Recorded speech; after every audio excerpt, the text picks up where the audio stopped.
Welcome to Pick Up and Deliver, the podcast where I pick up my audio recorder as I step off the train and deliver an episode to you while I walk home. I'm Brendan Riley.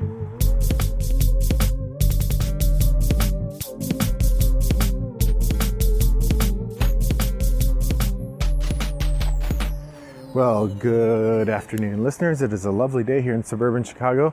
And by lovely, I mean temperature-wise, not sky-wise. It is actually a little overcast. It doesn't look like it's going to rain on me, but it looks like it could rain if it had a mind to. I'll put it that way. I'm walking home. It is my first day of class is done, finito, and I'm happy to be strolling home and talking to my friends. So I was listening to the So Very Wrong About Board Games podcast, and they did a review of It's a Wonderful World and It's a Wonderful Kingdom. Now, It's a Wonderful World, I really like. That is a fantastic drafting game with really unusual mechanisms, particularly the way that you are not allowed to hoard resources. You either have to use the resources immediately or discard them at a very unfavorable exchange rate. And I was thinking about the way that game makes use of cubes. And I realized I don't think that I have made episodes focused on particular components before, so I thought I would. Hence, cubes. What I'm going to talk about today are different ways that cubes get used in board game design, and then my 5 favorite games that use cubes in an interesting way. So to start with, the game that I think of as an early game that uses cubes a lot would be Risk. The classic or a deluxe edition of Risk came with lots of cubes to use for armies. And cubes are often used to represent control or resources. Those seem to be the 2 most common things that you would use cubes for. In terms of control, you would have something like 1960, The Making of a President, or Twilight Struggle, where your control of an area is indicated by the number of cubes that you have on it. And you undo your opponent's control by removing their cubes. Cubes represent a kind of strength. You also have cubes as military units. Like I said, in Risk, there are games like Wallenstein or Shogun in which you drop cubes in a tower, and them coming out of the tower helps. Or Amerigo, I think, is another one. The way they come out of the tower, or the number that come out of the tower, becomes a kind of a determining factor in what happens with the cubes. So those, I think, are 2 of the most common and early uses of cubes. Like I said, they also can be used to track resources. You have a certain number of cubes and you spend those cubes to do things.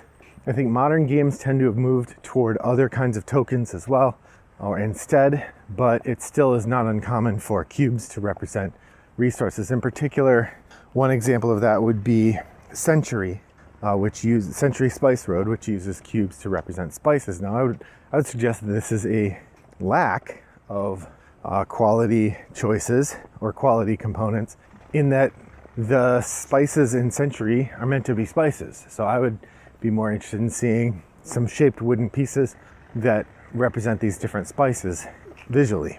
You also, like I said, using cubes to indicate control, something like Egizia, Sifting Sands, or Imhotep. In these games, you have cubes that represent your input in a certain area or your share of control in that area. Now, there are a couple other games that have used cubes, and I would say poor ways, or ways that could have been done better with other things. To start with, Wingspan. In Wingspan, you have cubes to represent your action markers, your turn actions. And at the beginning of the game, you have 8 cubes, and over the course of the game, you get fewer. Each round, you lose 1 onto the bonus board. And I can see why cubes are a good choice from a mechanical standpoint. They're small, they're easy to maneuver, they don't take up much room on the scoring board. But at the same time, they are pretty anti-thematic, and the most common thing that I see people making and buying as Wingspan accessories are alternate cube tokens. In fact, my set, because my wife forgot that I had some, has 2 sets of alternate cube tokens. We have birds, little birds that you can use, and we have little bird houses. In both cases, these feel more thematic and more interesting than the cubes that Stegmaier gives you. Similarly, I feel like Lords of Waterdeep, which is a game all about moving cubes around, would be much more interesting and thematic if they had made a little effort to make the cubes reflect the types of figures that you're using. As is commonly known. In Lords of Waterdeep, you are recruiting fighters and wizards and rogues and clerics to go on missions on your behalf. And those people that you've recruited are represented with different colored cubes. The result is that people just refer to them as cubes. They don't actually talk about them as fighters, wizards, rogues, and clerics.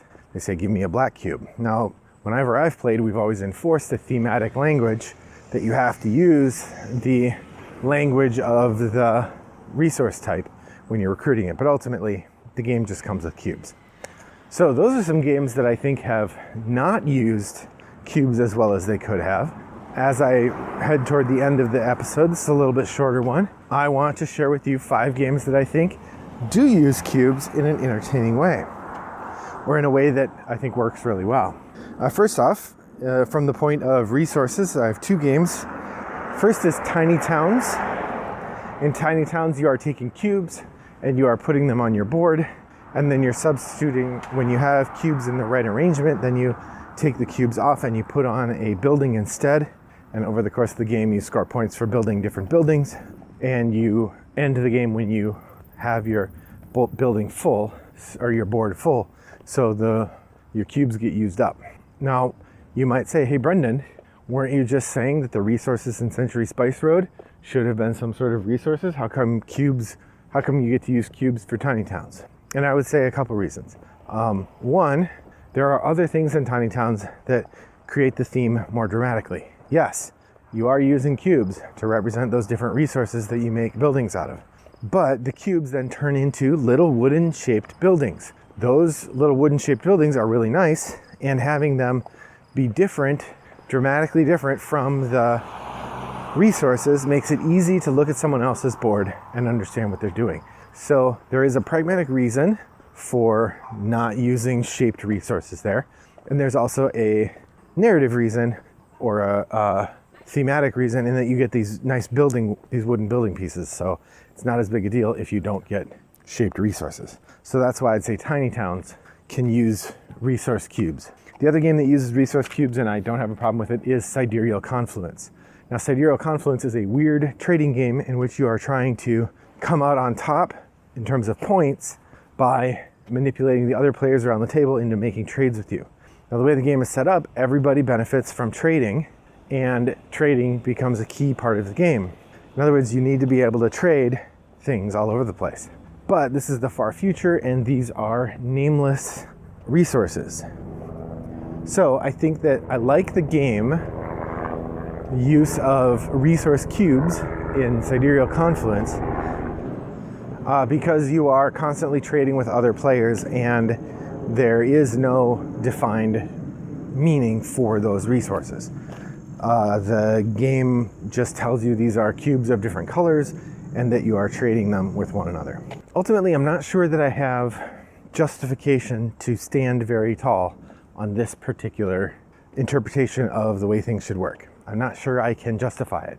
I just think in this game it would be very hard to use resources of another type, particularly, but I might be wrong about that. So Sidereal Confluence might be one where I'm wrong. If Century Spice Road and Sidereal Confluence maybe are in a similar boat, maybe the big difference is that in Sidereal Confluence you have a ton of different resources, and you need to be able to subitize, count by sight, them very quickly. And so having them be cubes makes them very easy to count.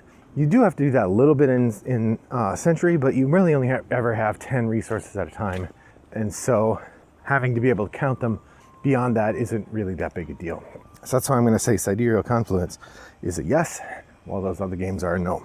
And then finally, It's a Wonderful World. I already mentioned that one as being really interesting. Again, this would be a matter of marking progress, that the cubes serve as both resources, but also resources directed toward a goal.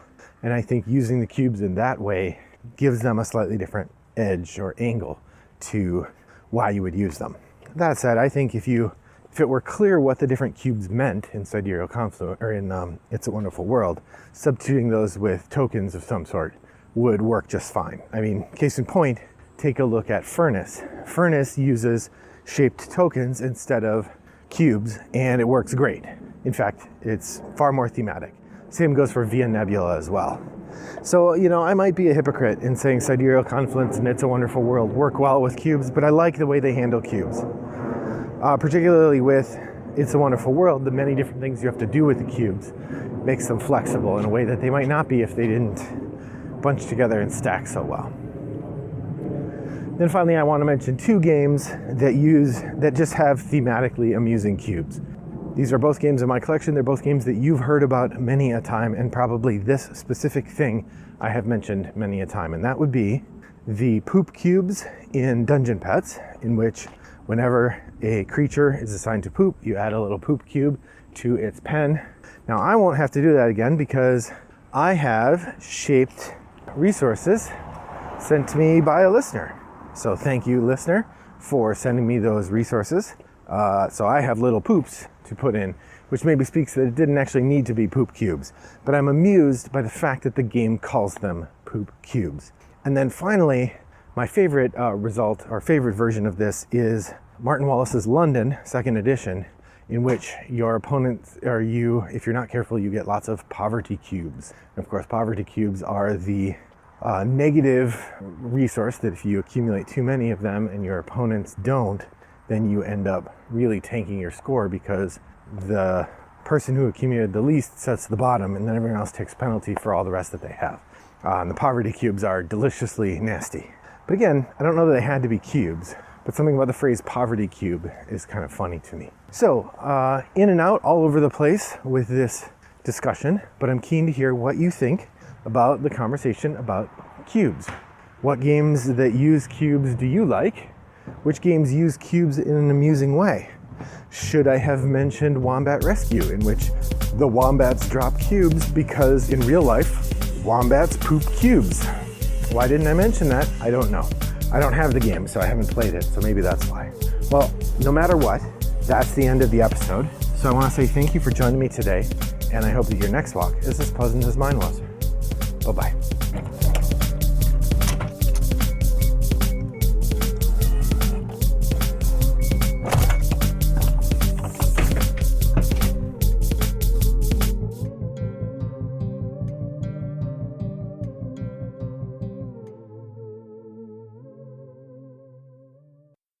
Brought to you by Rattlebox Games.